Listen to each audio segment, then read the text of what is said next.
भारत का इतिहास वीरता और पराक्रम की अनगिनत कहानियों से भरा पड़ा है, लेकिन इन कहानियों में कुछ नाम ऐसे हैं जो समय की धूल में दबे नहीं बल्कि आज भी गूंजते हैं।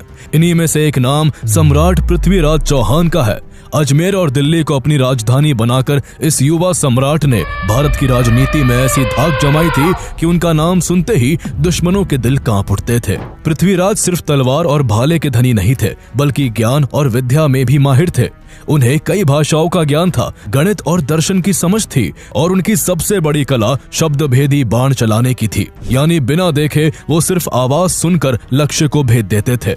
उनके शौर्य की कहानियां इतनी मशहूर थी कि पड़ोसी राज्यों की राजकुमारियां भी उनके नाम पर मोहित हो जाती थी। लेकिन इतिहास सिर्फ वीरता की गाथा नहीं होता, उसमें राजनीति, राइवलरी और धोखे का खेल भी चलता है। पृथ्वीराज की कहानी में भी यही सब था। एक तरफ उनकी दुश्मनी कन्नौज के राजा जयचंद से थी, जिसकी बेटी संयोगिता से जुड़ी प्रेम कथा आज भी लोक कथाओं में अमर है। दूसरी तरफ पश्चिम से मोहम्मद गौरी नाम का एक नया खतरा उठ रहा था, जो सिर्फ लूटपाट नहीं बल्कि भारत में परमानेंट राज करना चाहता था। साल 1191 में तराइन की धरती पर जब पृथ्वीराज चौहान और मोहम्मद गौरी की सेनाएं आमने सामने आई तो इतिहास ने करवट ली। इस युद्ध में पृथ्वीराज ने अपनी रणनीति और ताकत से गौरी को धूल चटा दी। कहा जाता है कि पृथ्वीराज चौहान ने मोहम्मद गौरी को 16-17 बार हराया था और हर बार उसे माफ कर जिंदा छोड़ दिया था। लेकिन उनकी यही उदारता उनके और भारत के लिए आगे चलकर आत्मघाती साबित हुई। आइए जानते हैं सम्राट पृथ्वीराज चौहान की पूरी कहानी,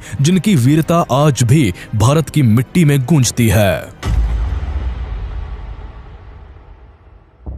चौहान वंश की जड़ें जयपुर के पास सांबर और आमेर से जुड़ी हुई थी। इसी वंश के राजा अजयराज ने अजमेर शहर की नींव रखी थी, जो आगे चलकर चौहान वंश की शक्ति का केंद्र बना। चौहान डायनेस्टी की स्थापना 6th सेंचुरी में वासुदेव चौहान ने की थी। इसी वंश में आगे चलकर 11th सेंचुरी में सोमेश्वर चौहान नाम के एक पराक्रमी राजा हुए। सोमेश्वर ने अपने जीवन काल में कई युद्ध लड़े और अपने एम्पायर का एक्सपेंशन किया। माना जाता है कि जब राठौर्स की आर्मी ने दिल्ली के राजा अनंगपाल तोमर पर अटैक किया था, तो अजमेर के राजा सोमेश्वर चौहान ने राजा अनंगपाल तोमर का सपोर्ट किया। उनकी मदद से अनंगपाल तोमर इस युद्ध को जीत गए, जिसके बाद दोनों के बीच गहरी दोस्ती हो गई। ये दोस्ती आगे चलकर रिश्तेदारी में बदल गई, जब राजा अनंगपाल ने अपनी बेटी कर्पूरी देवी की शादी सोमेश्वर चौहान से कर दी।